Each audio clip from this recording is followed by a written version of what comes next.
Hello, good evening. आप सभी लोगों का हमारी जीवा क्लासेस में स्वागत है। जैसा कि हमने अपनी पिछली क्लास में भारत की जलवायु के बारे में चर्चा किया था और आज हम भारत की जलवायु के संदर्भ में ही आगे हम उससे कुछ जुड़े हुए पहलुओं के बारे में हम चर्चा करेंगे। हमने अपनी पिछली क्लास में पढ़ा था भारत में वर्षा 2 ऋतुओं में होती है। एक ग्रीष्म ऋतु में होती है और एक शीत ऋतु में होती है। ग्रीष्म ऋतु में जो वर्षा होती है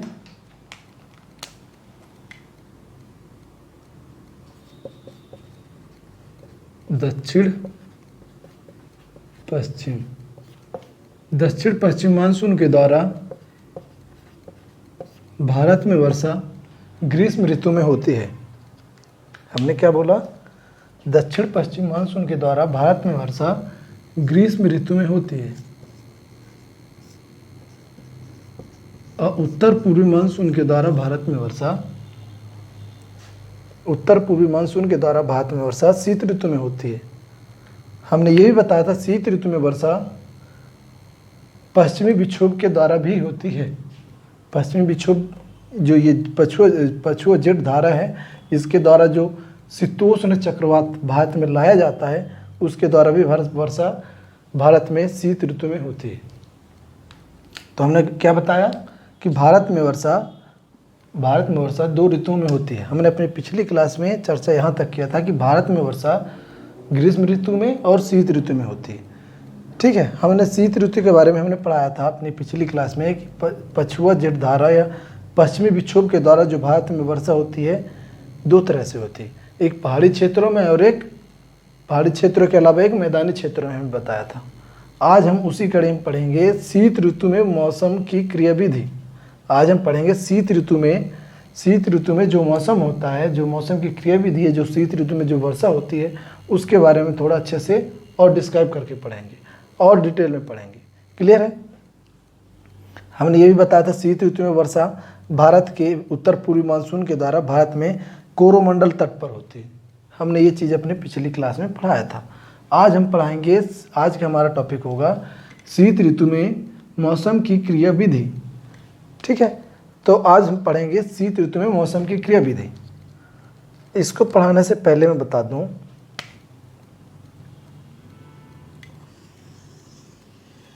ये हमारा है ग्लोब यानी पृथ्वी। ये जो 20 से लाइन गई है इसको बोलते हैं हम 0 डिग्री। इसके ऊपर में और नीचे 23.5 डिग्री ऊपर, 23.5 डिग्री नीचे, 23.5 डिग्री ऊपर और 23.5 डिग्री नीचे, इस क्षेत्र को बोलते हैं उष्णकटिबंधीय क्षेत्र। ठीक है, और भारत अपना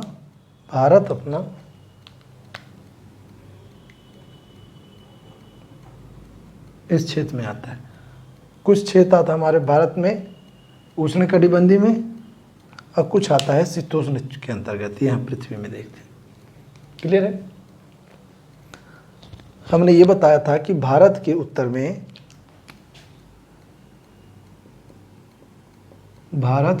हिमालय पर्वत है, जिस कारण से हिमालय पर्वत के उत्तर से आने वाली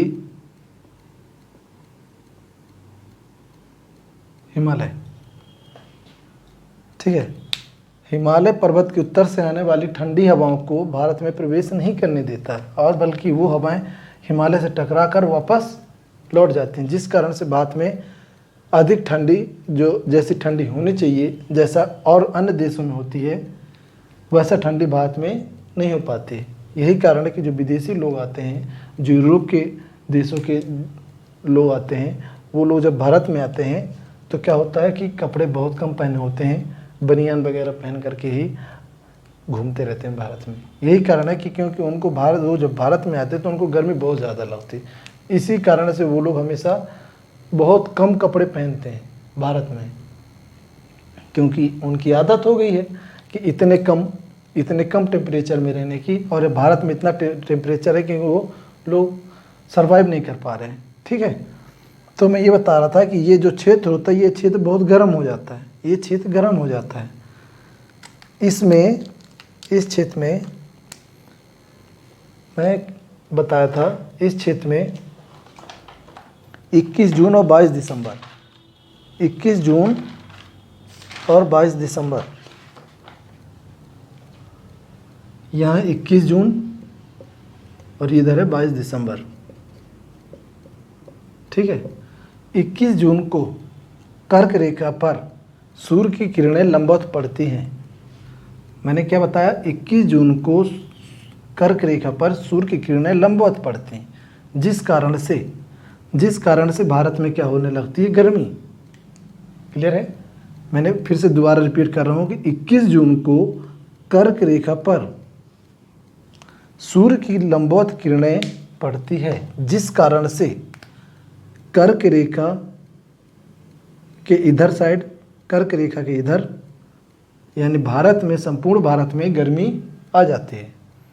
वैसे तो सूर्य की किरणें पूरे इधर पड़ती है, साल भर इधर पड़ती है। क्लियर है? साल भर कर्क रेखा और मकर रेखा के बीच में सूर्य की किरणें पड़ती हैं, जिस कारण से कर्क रेखा और मकर रेखा के बीच का जो क्षेत्र होता है उसे हम उष्ण कटिबंधीय क्षेत्र बोलते हैं। क्या बोलते हैं? उष्ण कटिबंधीय। क्यों बोलते हैं? क्योंकि इस क्षेत्र में सूर्य की लंबवत किरणें साल भर पड़ती है। लेकिन 21 जून और 22 दिसंबर को, 21 जून को कर्क रेखा पर और 22 दिसंबर को मकर रेखा पर। ठीक है, जब 21 जून को कर्क रेखा पर सूर्य की लंबवत किरणें पड़ती है तो 21 जून के बाद सूर्य जो है, जब पहले सूरज इधर था तब 21 जून के बाद सूर्य इधर आएगा, तो फिर विषुवत रेखा पर उसकी लंबवत किरणें पड़ने लगेगी। फिर विषुवत रेखा से दक्षिण की ओर जाएगा सूर्य यहाँ, तो 22 दिसंबर को मकर रेखा पर उसकी किरणें लंबवत पड़ेगी। फिर 22 दिसंबर के बाद फिर से सूर्य वापस होगा, तो जब यहाँ जाएगा, जब इधर जाएगा तो उसकी भी टाइमिंग होगी 23 सितंबर और 22 मार्च। जब ये सूर्य 22 दिसंबर के बाद वापस जाएगा, जब वापस जाएगा तो यह 22 मार्च को विषुवत रेखा पर उसकी किरणें लंबवत पड़ने लगती है।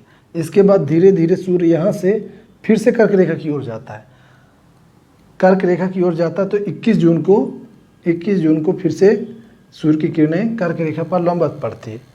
जब 21 जून के बाद जब सूर्य मकर रेखा पर आता है, मकर रेखा यानी 0 डिग्री पर आता है, तब 23 सितंबर को, क्या लिखा, 23 सितंबर को सूर्य की किरणें विषुवत रेखा पर लंबवत पड़ती है। इसको अच्छे से बना दे रहा हूँ, अभी कंफ्यूज हो गए होगे। ठीक है,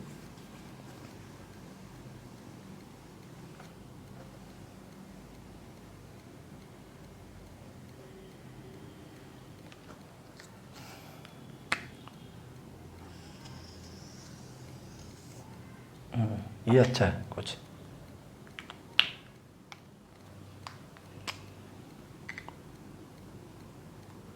ये पृथ्वी बनी है, पृथ्वी के बीचों बीच ये जो डॉट डॉट करके लाइन खींची गई, इसको बोलते हैं, सीधी नहीं खींची है, इसको बोलते हैं कर्क रेखा, विषुवत रेखा, जिसे हम 0 डिग्री अक्षांश या इसी को बोलते हैं या इसी को बोलते हैं भूमध्य रेखा। इसको बोलते हैं भूमध्य रेखा। इधर लिख दे रहा हूँ ना, भूमध्य रेखा। क्लियर है? इसके उत्तर में 23.5 डिग्री, इसको डायरेक्ट खींच देता हूँ, 23.5 डिग्री देखो इसके उत्तर में यहाँ उत्तर होता है, ठीक है, इसको बोलते हैं उत्तर, इसको बोलते हैं उत्तरी अक्षांश।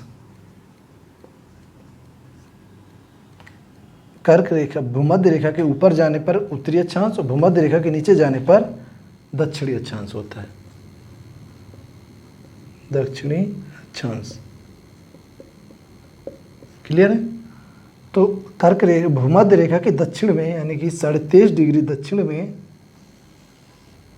जो रेखा होती है इसको बोलते हैं मकर रेखा। मकर रेखा ये 0 डिग्री में थी, ये 23.5 डिग्री दक्षिणी अक्षांश, और ये 23.5 डिग्री क्या होगा? उत्तरी अक्षांश। सूर्य हमने क्या बताया, सूर्य जो है वर्ष भर कर्क रेखा और मकर रेखा के बीच विचलन करता रहता है, यानी कि सूर्य की किरणें वर्ष भर कर्क रेखा और मकर रेखा पर ही, यानी कि इन दोनों के क्षेत्र के बीच लंबवत पड़ती है। मतलब उसकी किरणें इस क्षेत्र में ज़्यादा पड़ती है, जिस कारण से ये क्षेत्र जो होता है बहुत ज़्यादा गर्म हो जाता है। यानी कि इस क्षेत्र की जो धरती होती है, पृथ्वी जो होती है, या फिर सागर होता है, सागर का जल होता है, बहुत गर्म हो जाता है। पृथ्वी गर्म हो जाती है, सागर का जल बहुत गर्म हो जाता है। गर्म होने के कारण इस क्षेत्र का जल भाप बनकर के ऊपर उठने लगता है। यही कारण है कि इस क्षेत्र में वर्ष भर वर्षा भी होती है। इस क्षेत्र में वर्षा होती है हमेशा, इस क्षेत्र में वर्षा हमेशा होती है। ठीक है, क्लियर है? तो हम बता रहे थे कि सूर्य एक बार विषुवत रेखा से एक बार कर्क रेखा में जाता है, फिर कर्क रेखा से वापस विषुवत रेखा में आता है, फिर विषुवत रेखा से सूर्य वापस आगे मकर रेखा की ओर जाता है, वह मकर रेखा से वापस सूर्य कर्क रेखा विषुवत रेखा में जाता है। ठीक है, मतलब 23 जून को मैंने क्या बताया, 23 जून को सूर्य कर्क रेखा पर लंबवत होता है, और मैंने क्या बताया था 22 दिसंबर को सूर्य मकर रेखा पर लंबवत होता है।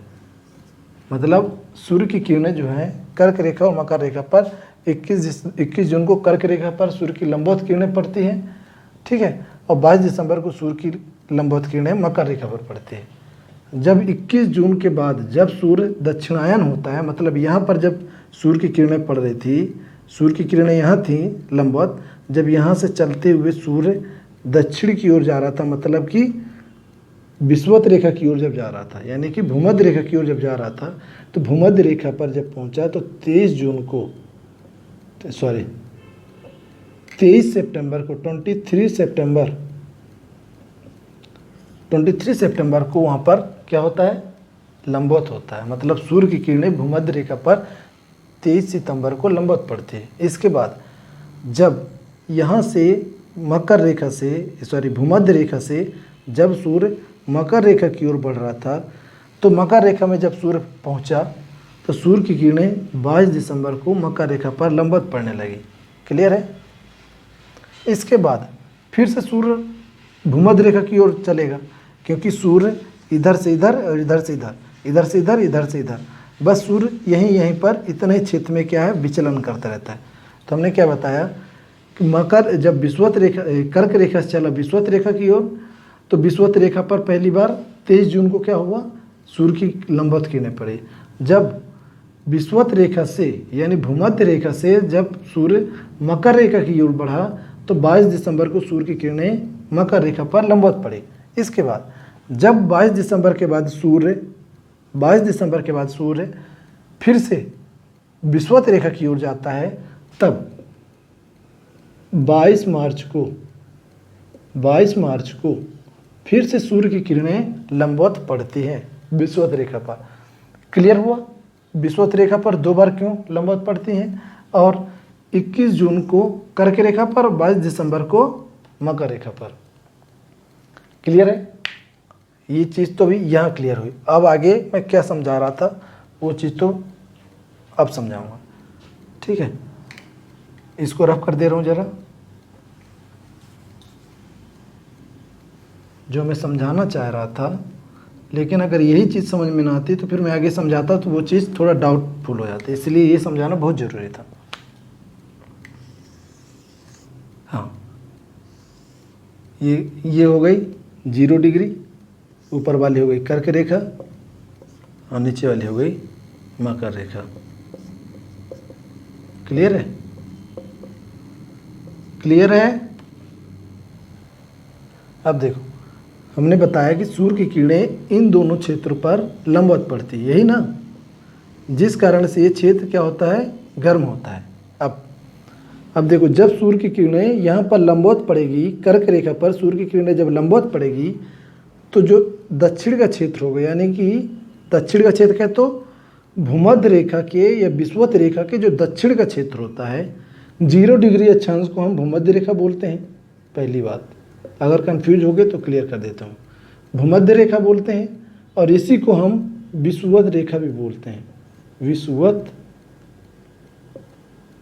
विषुवत रेखा। क्लियर है?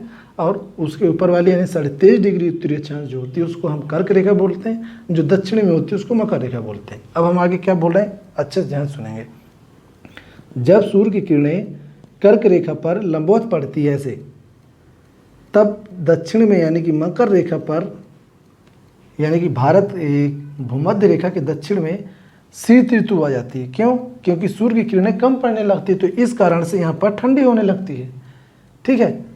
जब 21 जून को, जब यहाँ पर 21 जून था ना, 21 जून या 23 जून, 21 जून को, जब 21 जून को सूर्य की किरणें कर्क रेखा पर लंबवत पड़ती हैं, तब इसी टाइम पे दक्षिण में यानी कि भूमध्य रेखा के दक्षिण में,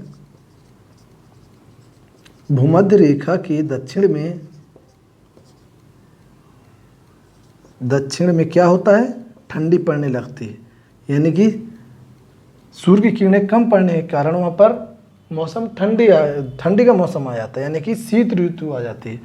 तो यहाँ पर दक्षिण में जाड़ का मौसम आ जाता है, ठंडी पड़ने लगती है, दक्षिण में ठंडी पड़ने लगती है। ठीक है? अब देखो, जब सूर्य यहाँ पर हमने बताया था 22 दिसंबर, जब सूर्य 22 दिसंबर को कर्क रेखा पर लंबवत पड़ता है, तो भारत में मैंने क्या बताया, तब इसके उत्तर में यानी कि भूमध्य रेखा के उत्तर में, भूमध्य रेखा का दक्षिण ये हुआ, ठीक है, और उत्तर ये हुआ। तो हमने क्या बताया, भूमध्य रेखा के उत्तर में यानी कि भारत में ठंडी पड़ने लगती है। क्लियर है? जब भारत में ठंडी पड़ने लगती है तो उसी ठंडी को हम क्या बोलते हैं, शीत। तो उसी शीत के मौसम में जब ठंडी पड़ती तो भारत में क्या होता है कि वर्षा होने लगती है। वर्षा उस टाइम पे भी होती है, भारत में उस टाइम पे भी वर्षा होती है। लेकिन ये भी होता है कि जब सूर्य इस क्षेत्र से इस क्षेत्र में विचलन करता है, जब सूर्य इस क्षेत्र से इस क्षेत्र में विचलन करता है, तो जो पछुआ जेट धाराएं हैं, जब सूर्य दक्षिण की ओर विचलन करता है, जब सूर्य मकर रेखा पर पहुंच जाता है, तो जो पछुआ जेट धाराएं जो भारत उत्तर में प्रवाहित हो रही थी, वो दक्षिण में थोड़ा हो जाती हैं, जो थोड़ा सा दक्षिण में हो जाती हैं। देखो, जैसे अभी यहाँ पर सूर्य था, सूर्य की किरणें यहाँ थी लंबवत, लेकिन अब सूर्य की किरणें यहाँ पर लंबवत पड़ने लगी। तो जो पछुआ जेट धाराएं थी पहले यहाँ पड़ रही थी, लेकिन अब पछुआ जेट धाराएं थोड़ा नीचे आ गई। तो ये पछुआ जेट धाराएं कि 2 भागों में डिवाइड हो गई, कुछ उत्तर में चली जाती, कुछ दक्षिण में चली जाती। तो वही चीज़ हम आपको समझाने की कोशिश कर रहे थे इतना देर से, जो हम इतना सारा ताम झाम बताए ना, बस इसी के लिए, क्योंकि इससे जुड़ा हुआ था। तो जब सूर्य उत्तर से दक्षिण की ओर विचलन करता है, तो पछुआ धाराएं भी उसके साथ में विचलन करने लगती हैं।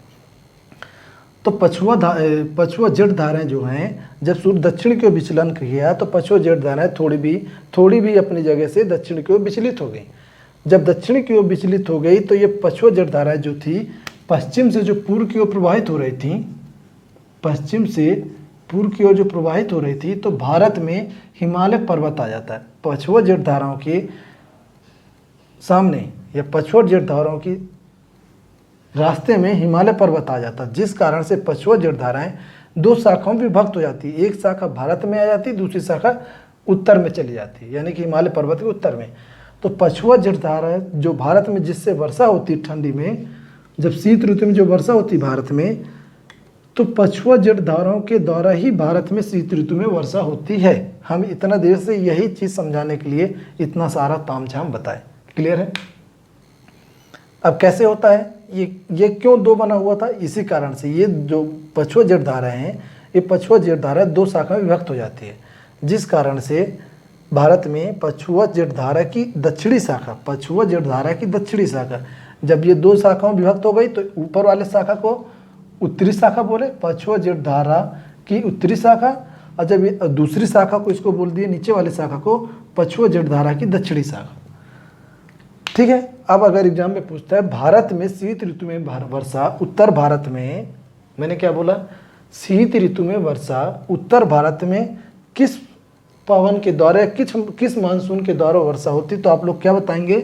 भारत में शीत ऋतु में वर्षा पछुआ जेठ धारा की दक्षिणी शाखा से होती है, या इसी को बोलते हैं पश्चिमी विक्षोभ। जब पछुआ जेठ धारा भारत में प्रवेश करती है तो उसे हम क्या बोलते हैं? पश्चिमी विक्षोभ। क्लियर है? अब मैं जैसे बोलूँगा वैसे लिखते जाएंगे। यहाँ तक क्लियर हो गया? चलो,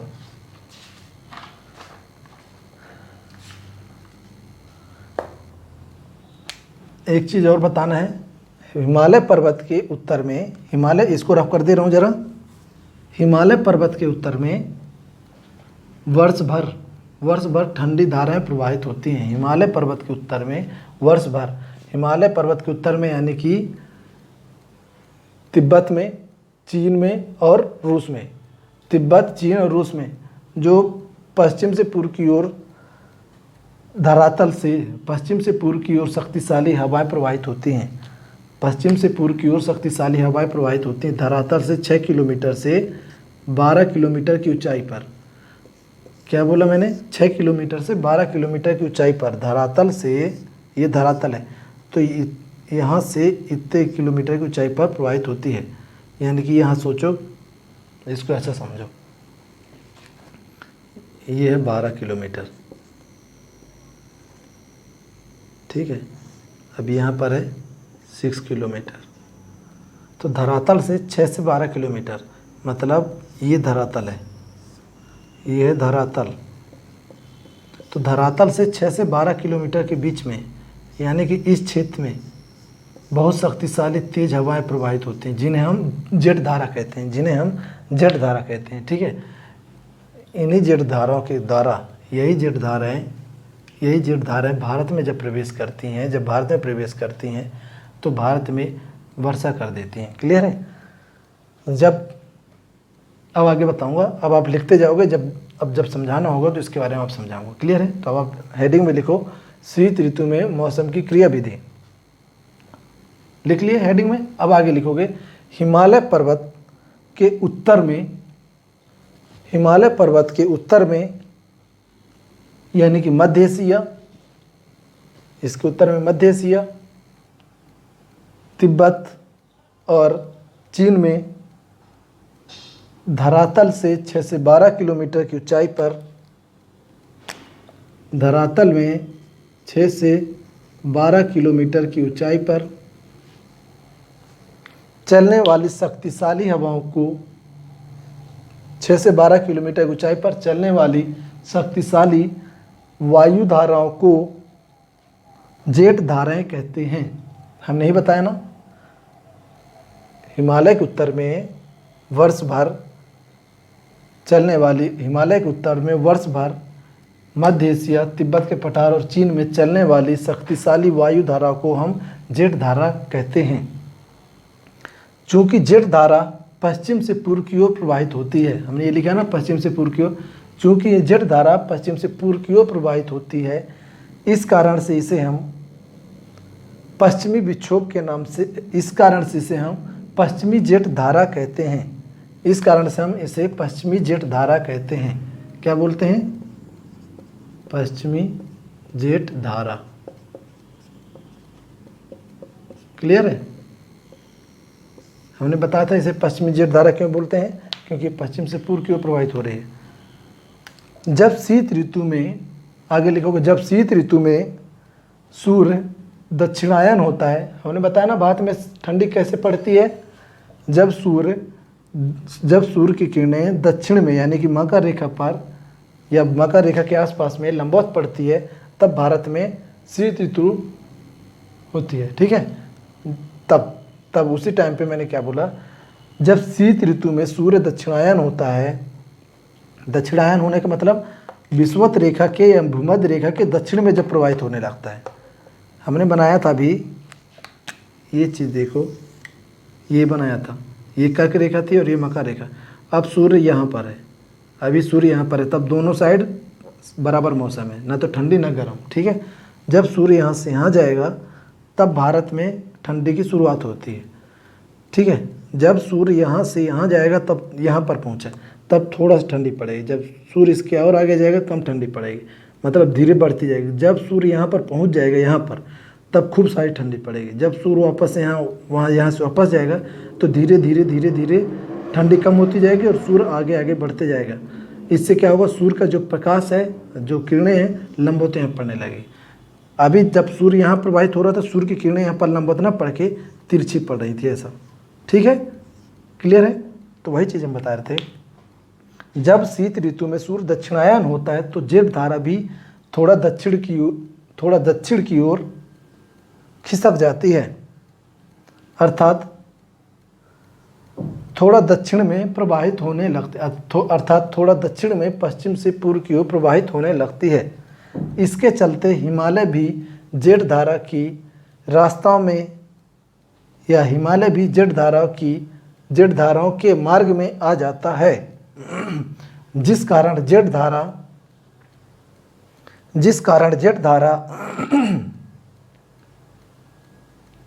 दो शाखाओं में विभाजित हो जाती है। दो शाखाओं में विभाजित हो जाती है। दो शाखा कौन सी है, लिखो। पछुआ जेठ धारा, पछुआ जेठ धारा की उत्तरी शाखा क्या है, पछुआ जेठ धारा की उत्तरी शाखा। दूसरा लिखो, पछुआ जेठ धारा की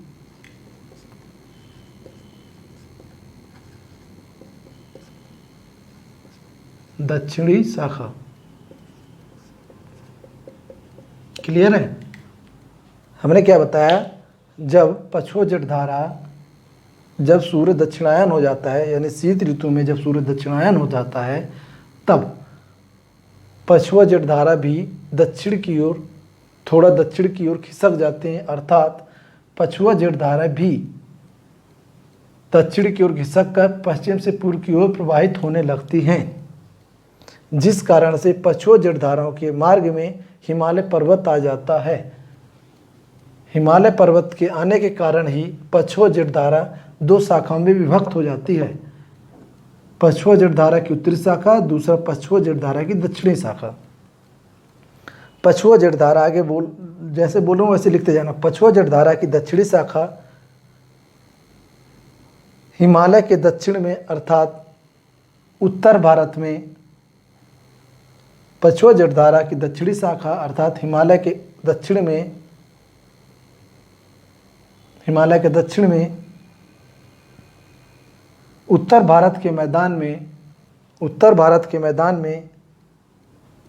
या उत्तर भारत के मैदान के ऊपर पश्चिम से पूर्व की ओर प्रवाहित होने लगती है। वास्तव में पछुआ जेठ धारा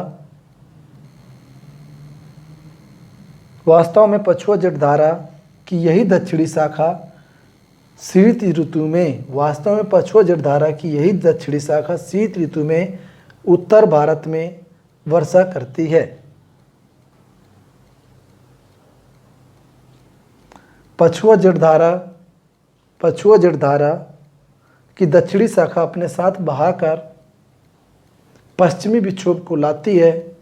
पछुआ जेठ धारा की दक्षिणी शाखा अपने साथ बहाकर पश्चिमी विक्षोभ को भारत में लाती है। पश्चिमी विक्षोभ के द्वारा ही उत्तर भारत में जाड़े के दिनों में पश्चिमी विक्षोभ के द्वारा ही उत्तर भारत में जाड़े के दिनों में वर्षा होती है। पश्चिमी विक्षोभ के द्वारा उत्तर भारत के पहाड़ी क्षेत्रों में पश्चिमी विक्षोभ के द्वारा उत्तर भारत के पहाड़ी क्षेत्रों में शीत ऋतु में हिमपात के रूप में तथा उत्तर भारत के मैदानी क्षेत्रों में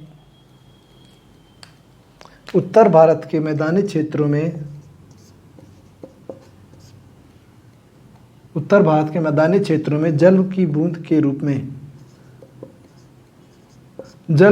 के रूप में वर्षा होती है।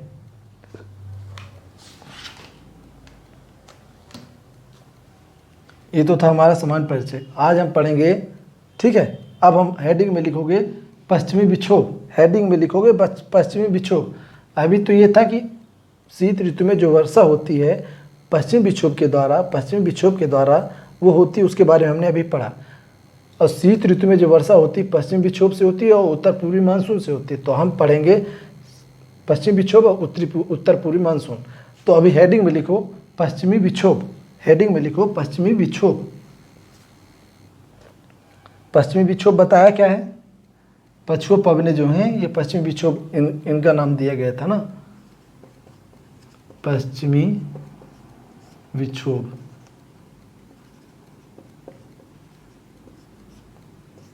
हेडिंग में लिखे पश्चिमी विक्षोभ। पश्चिमी विक्षोभ एक शीतोष्ण चक्रवात है, हमने बताया था इसके बारे में सब। अब बस अब आपको लिखना, पश्चिमी विक्षोभ एक शीतोष्ण चक्रवात है।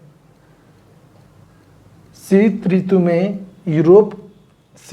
में ऐसा लिखो, पश्चिमी विक्षोभ एक चक्रवात है। पश्चिमी विक्षोभ एक शीतोष्ण चक्रवात है जिसका जन्म शीत ऋतु में यूरोप महाद्वीप के भूमध्य सागर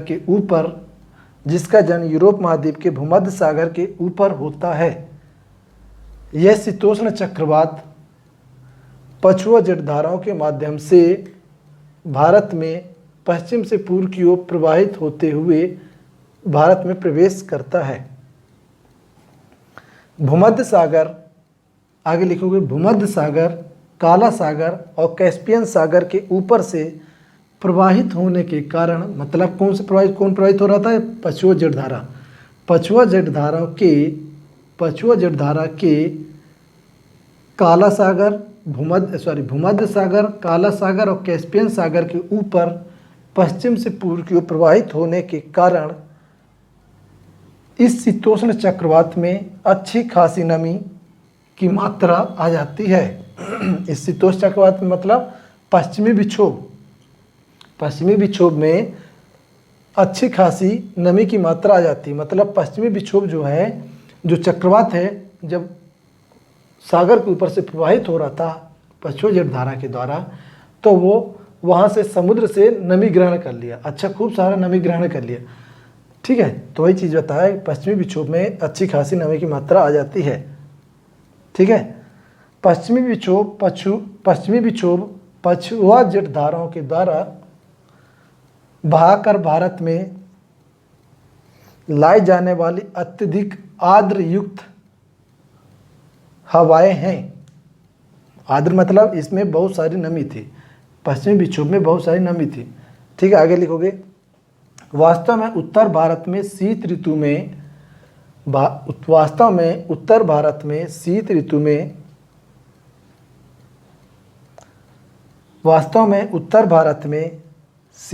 में जो भी वर्षा होती है वो पश्चिमी विक्षोभ के द्वारा ही उत्तर भारत में वर्षा होती है। पश्चिमी विक्षोभ द्वारा होने वाली वर्षा उत्तर भारत के पहाड़ी राज्यों में पश्चिमी विक्षोभ द्वारा, हमने बताया था इसके बारे में, इसके द्वारा पहाड़ी राज्यों में और यहाँ पर मैदानी राज्यों में। तो लिखोगे पश्चिमी विक्षोभ द्वारा होने वाली वर्षा उत्तर भारत के पहाड़ी राज्यों अर्थात जम्मू कश्मीर, लद्दाख, हिमाचल प्रदेश और उत्तराखंड में हिमपात के रूप में होती है, जबकि पश्चिमोत्तर भारत के मैदानी क्षेत्रों में अर्थात पंजाब, हरियाणा,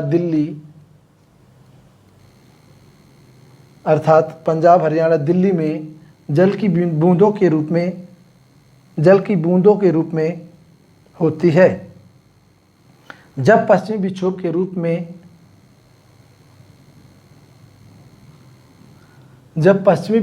रूप में या ऐसा लिख लो, जब पश्चिमी विक्षोभ में जल की अच्छी खासी मात्रा या नमी की अच्छी खासी मात्रा होती है, जब पश्चिमी विक्षोभ में नमी की अच्छी खासी मात्रा होती है, तब पश्चिमी विक्षोभ के द्वारा बिहार के पश्चिम में भी वर्षा होती है। मतलब यहाँ से, जब अभी तक तो दिल्ली तक हो रही थी, अब ये यहाँ से बढ़कर इसमें अच्छी खासी मात्रा थी, तो ये नमी की मात्रा होने के कारण ये आगे बढ़ कर के बिहार के पश्चिमी क्षेत्र में भी वर्षा करता है। उत्तर प्रदेश, बिहार, यहाँ पर भी वर्षा करता है। क्लियर है? पश्चिमी विक्षोभ द्वारा जब पश्चिमी विक्षोभ द्वारा वर्षा भारत में लाई जाती है, तब उस समय रबी की खेती होती है। जब पश्चिमी विक्षोभ भारत में आता है, तब उस समय भारत में रबी की खेती होती है। ठीक है? शीत ऋतु कब से शुरू होता है? 20 दिसंबर 22 दिसंबर से, यानी दिसंबर से शुरू होता है और मार्च तक चलता है। ठीक है? तो मैंने यही बताया कि शीत ऋतु में जो वर्षा होती है 22 दिसंबर से या 15 दिसंबर से शुरुआत होती है। तो जब उस टाइम पे शुरुआत वर्षा होती है, तो भारत में उस टाइम पे रबी की फसल बोई जाती है। रबी की फसल कौन सी होती है? रबी की फसल है गेहूँ और चना। ठीक है? और जौ वगैरह जो होते हैं। तो स्पेशली गेहूँ, चना के बारे में याद रखो। रबी की फसल की खेती होती है, जिस कारण से भारत के मैदानी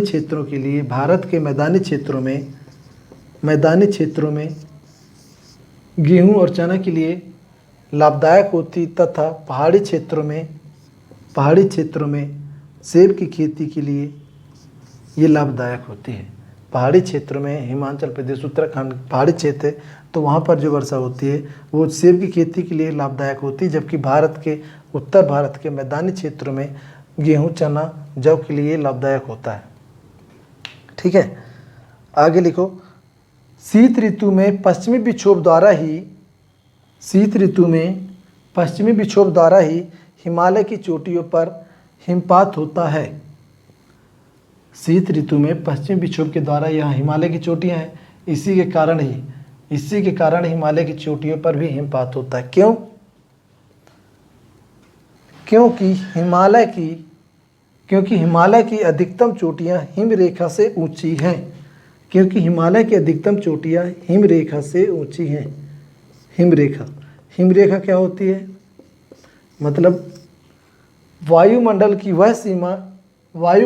वह सीमा जिसके ऊपर तापमान 0 डिग्री से कम होता है, उसी को हम हिम रेखा कहते हैं। चूँकि पश्चिमी विक्षोभ द्वारा हिमालय की चोटियों पर हिमपात होता है, यही कारण है कि हिमालय की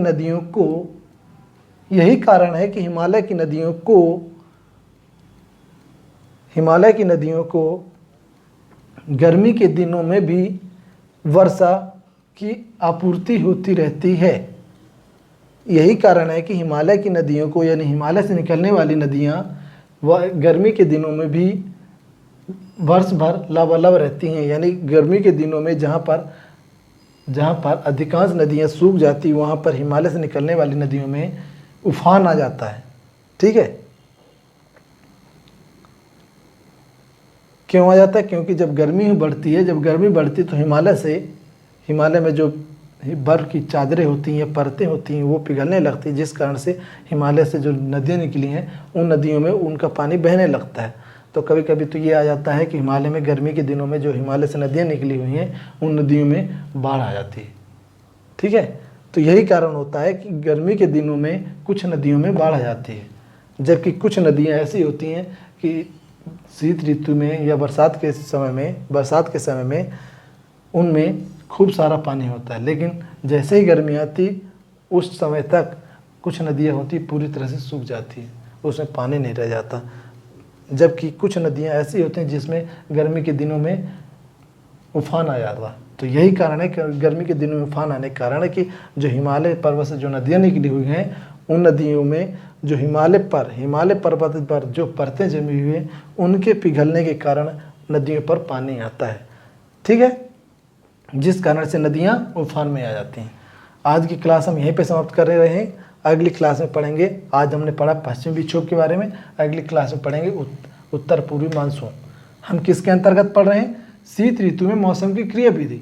तो शीत ऋतु में मौसम कैसे, कहाँ से कैसे काम कर रहा है या कहाँ से कैसे जा रहा है। तो शीत ऋतु में वर्षा भारत में पश्चिमी विक्षोभ के द्वारा होती है।